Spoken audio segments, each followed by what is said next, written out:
Hello, everyone. I'm Annie. What I'm about to share isn't easy, but I believe my story needs to be told.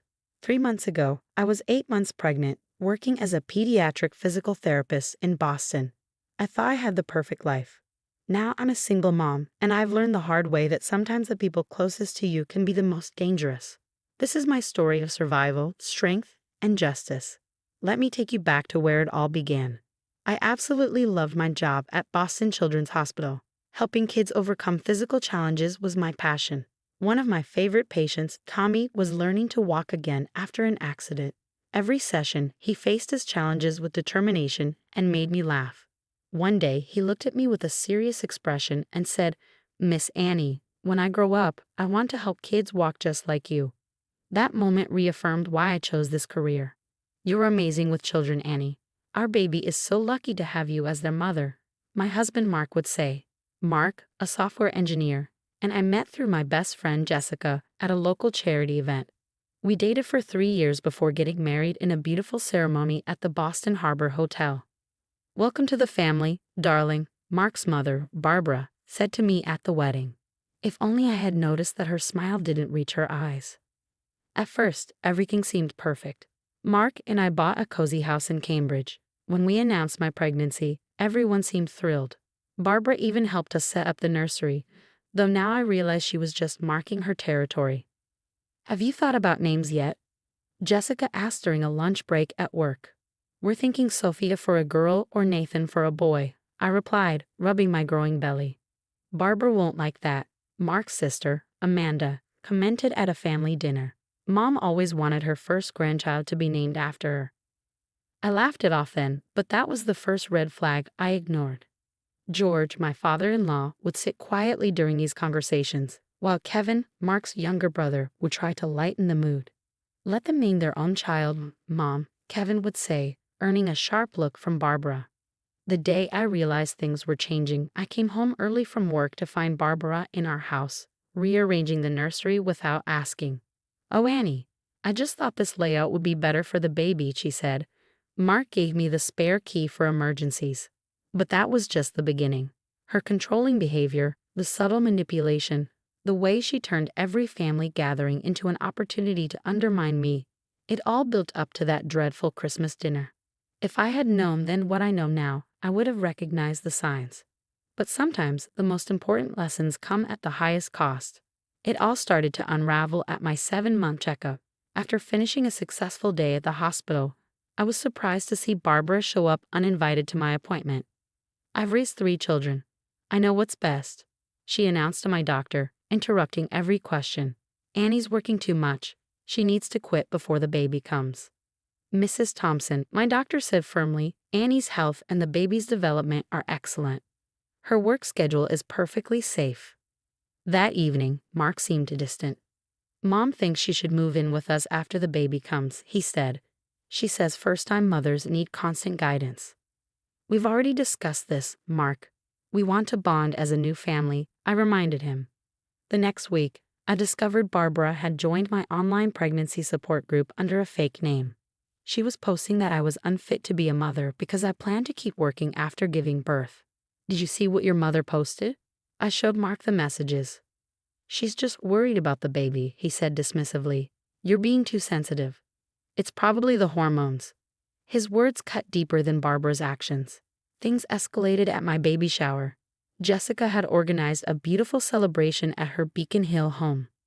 Barbara and Amanda arrived 3 hours early to Jessica's carefully planned baby shower. Before I could even greet them, Barbara declared, "The theme is all wrong, and these guest favors, so tacky." They took over, rearranging everything without asking. I could see the frustration in Jessica's eyes, but she tried to stay composed for my sake. Later, during the party, Jessica pulled me aside. "Annie, something's not right. I overheard Barbara telling people you're planning to hire a full-time nanny and abandon your baby for work." I felt my blood boil. The next day, I went straight to Barbara's Back Bay apartment. "Why are you spreading lies about me?" I demanded. "I'm protecting my grandchild," she said, her voice calm but icy. "Mark agrees. You're making poor choices." That's when I noticed it. My personal pregnancy journal, the one that had gone missing from our house, was sitting on her coffee table. Before I could react, Amanda walked in, smirking. "Mom's just trying to help. Maybe if you were a better wife, she wouldn't have to intervene." I was speechless. The final straw came when I discovered Barbara had canceled my delivery room registration at Massachusetts General Hospital and registered me at a hospital near her home, listing herself as my primary contact. "Mark, your mother canceled my hospital registration." I confronted him that night. "She found a better hospital. The doctors there know our family," he replied, as if it were nothing. "It's an hour away from our house. I want to deliver at Mass General." "Stop fighting Mom on everything," he snapped. "She knows best." Desperate, I called Kevin. "I don't know what to do. Mark's not listening. Barbara's controlling everything." "She's always been controlling," Kevin said, his voice tense. "But this is different. She's obsessed." "Be careful, Annie." Jessica helped me reinstate my Mass General registration and urged me to document everything.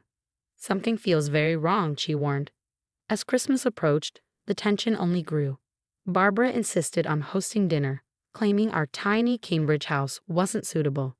She'd invited extended family I'd never met, saying they needed to evaluate my parenting potential. When Mark and I arrived early to help with dinner preparations, I overheard Barbara and Amanda in the kitchen. "We need to show everyone what she's really like," Barbara whispered. "By the time this dinner's over, Mark will see he needs to make a choice, his real family or her."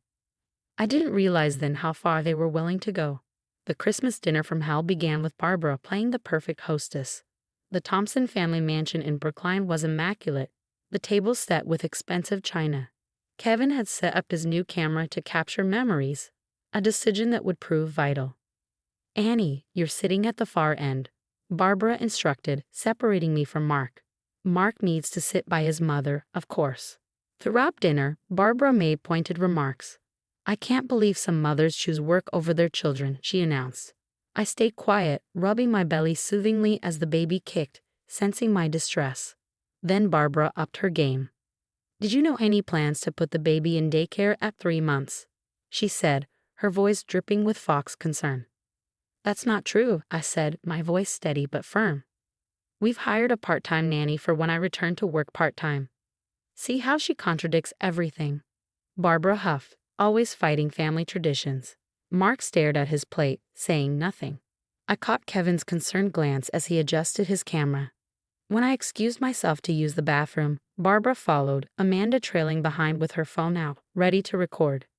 "You're ruining this family," Barbara hissed. "My son deserves better." "I'm done with your games," I said, trying to move past her. Then it happened. Barbara's face twisted with rage. She lunged at me, shoving my stomach with both hands. I stumbled back, hitting a wall. Pain exploded through me, and I doubled over, clutching my belly. "Mom," Kevin shouted, running toward us. She attacked me. Barbara screamed, but Kevin's camera had caught everything. "Mark?" I gasped through the pain. She pushed me. "Mom wouldn't do that," Mark said, his voice uncertain. "You probably just lost your balance." Kevin stepped in. "I'm calling 911. I have it all on video." The next hours were a blur of ambulance lights and hospital rooms. At Mass General, the doctors ran tests while Kevin showed the police his footage. "Your baby is stable," the doctor finally said, "but you're having contractions. We need to monitor you overnight." Jessica arrived with my hospital bag. "You're not going back there," she insisted. "You're staying with me." Later that night, Kevin brought his laptop to my hospital room. "You need to see this," he said. He had years of family videos. In every frame, Barbara's manipulation was evident. Previous girlfriends of Mark's being subtly pushed away, stage accidents, and Amanda's role in creating chaos. "Mark needs to see this," I said, my voice trembling. When Mark finally visited me in the hospital, his first words were, "Mom's really upset. She says the stress made her dizzy. She didn't mean to bump into you." That was the moment I knew the man I married would never be strong enough to stand up to his mother. As I lay there, listening to the rhythmic beat of our baby's heart on the monitor, I made my decision. I would protect my child, even if it meant doing it alone. What I didn't know then was that Kevin had already set something much bigger in motion. 2 weeks after the Christmas dinner incident, my beautiful daughter, Lily, was born at Massachusetts General Hospital. Jessica and Kevin were by my side, offering unwavering support. while Mark lingered in the hallway, still torn between his mother and his child. The next day, I filed for divorce and requested full custody of Lily. The video evidence of Barbara's assault made the legal proceedings swift and decisive, but it was only the beginning of the unraveling. "Annie, there's something you need to know," Kevin said one evening at Jessica's house, where I had been staying. His expression was grim. "I've been looking into Mom's charity foundation. The numbers don't add up." It turned out the prestigious Thompson Family Foundation, which Barbara claimed supported underprivileged children, was a front. For years, she and Amanda had been embezzling donations, using the funds to sustain their lavish lifestyle. Barbara wasn't done with me yet. She tried contacting my hospital administration, claiming I was unfit to work with children. Her plan backfired spectacularly when my colleagues presented years of stellar evaluations and heartfelt patient testimonials. "Mrs. Thompson," my supervisor said in a recorded call, "we have documentation of your prior attempts to undermine other healthcare workers. This stops now." Meanwhile, the investigation into the foundation exposed more than just financial fraud. Amanda had been falsifying corporate records at her investment firm, using the charity to hide illegal transactions. When the SEC got involved, the entire scheme crumbled. Barbara's interference even reached Mark's workplace. In a desperate attempt to prove I was controlling him, she spread rumors about his mental state. Instead, her meddling led to his project being reassigned, effectively ending his career advancement. As their carefully constructed facade collapsed, I focused on healing and building a future for Lily and me. With support from Jessica and an incredible network of friends, I opened my own pediatric therapy center in Cambridge. Our mission: to provide genuine support to children from low-income families, the kind of support Barbara's foundation only pretended to offer. One morning, Kevin sent me a news clip.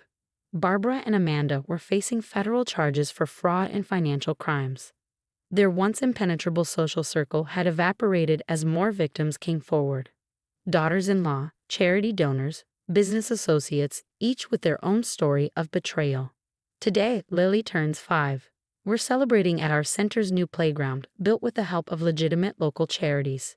She's twirling in a princess dress, proudly showing her friends how to use the adaptive play equipment we designed for children with diverse abilities. As I watch her, I reflect on how far we've come. If you've ever dealt with a toxic family member, what would you have done differently? Would you confront them immediately, involve your spouse, or quietly gather more evidence? Sharing our stories helps others recognize red flags before situations escalate. If this story resonated with you, please like and subscribe. Together we can build a community of support where we learn to stand up to manipulation and reclaim our strength.